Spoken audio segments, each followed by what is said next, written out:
Gilfach Goch. When I was growing up, I was told the name translated to Red Valley or Red Nook.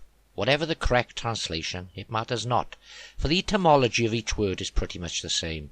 A valley is a low, often secluded area of land between two mountains, while a nook is a secluded cranny, a remote and sheltered spot. And in a modern let's get in our cars sense, Gilfach Goch is indeed remote.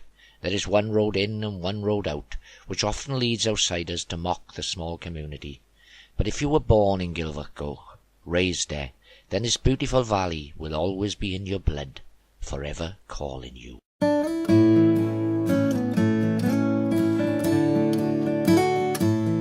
There now follows some memories, personal to me but perhaps meaningful to others.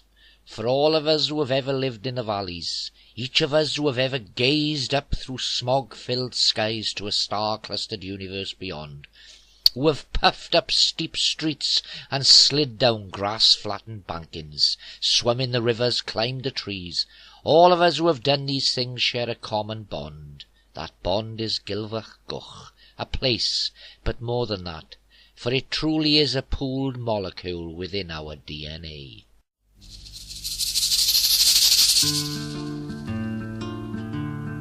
Friday nights and Sunday afternoons, those were my times to visit the Workman's Hall. In the years I grew up, during the 1970s, the hall was used as a cinema, a bingo hall and a library, but it was the cinema that was my interest. I would often see the same film. Multiple viewings of titles such as Star Wars, Grease and the Bruce Lee Kung Fu movies loomed large in my mind. It wasn't expensive to go in, though we would often sneak in. As schoolboys our economy was built on dirty pennies, hard-earned by pushing newspapers through doors or selling manure collected from the mountainside. You had to be frugal then, and one of us would pay and then surreptitiously, avoiding beaming torches and bad-tempered ushers, sneak around and open the fire exit and let a dozen more in for free. Those were the days, and being a lifelong film fan, I think I loved the Workman's Hall most of all.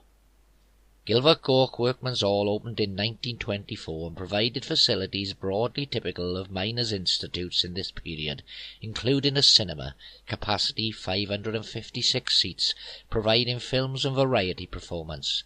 With the closure of the local colliery in 1960, the institute suffered and was eventually demolished in the early 1980s. Today the site is occupied by modern housing. It cost a little more to sit upstairs, and we would often pay for a downstairs seat, the budget option, and then go to the toilet, and when the lights went out we would make our way upstairs. Sometimes we would be caught, but more often we were not. It was better upstairs, and if the film bored us, we would have the option of dropping sweets over the balcony onto the heads of those below.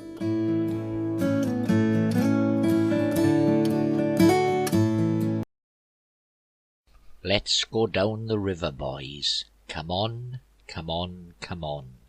The sun always seemed to shine on us whenever we weren't in school. Skip, jump and run, the days were always fun. Back then we had no video games to keep us indoors, and mothers would sweep us out in the morning and tell us to be back for tea. Down the woods we went. It was where we always played, paddling through the river or hiding in the ferns. Crab apples and blackberries, windberries too, would provide us sustenance and a stomachache to boot. We would dam the river, make a pond, and sit there smoking stolen cigarettes and drinking Corona pop. Soon word would get around that the dam was built, and the kids would come down from the top of Gilfach, the village and the site. The farmer then a-huttering, "Get off my land, I'll have the dog on you." That spoil sport in a flat cap would come along and tractor through our dam to keep us from his land. But when he was gone we'd build again. We were industrious like that. The woods would also provide much fun. When we were young our imagination would transform the maple, oak and sycamore trees into the wild, wild west. And as we got older the trees provided shade to kiss and touch our girlfriends, and sometimes get a bit of top. And so, there we have it, Gilfach Goch, and just a memory or two.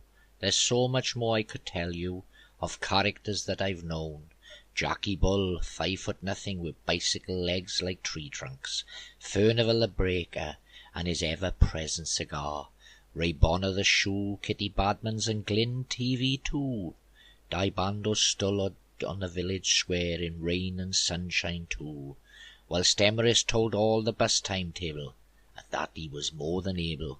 Knock knock Ginger and British Bulldog, skateboards in the park, screaming for a lark.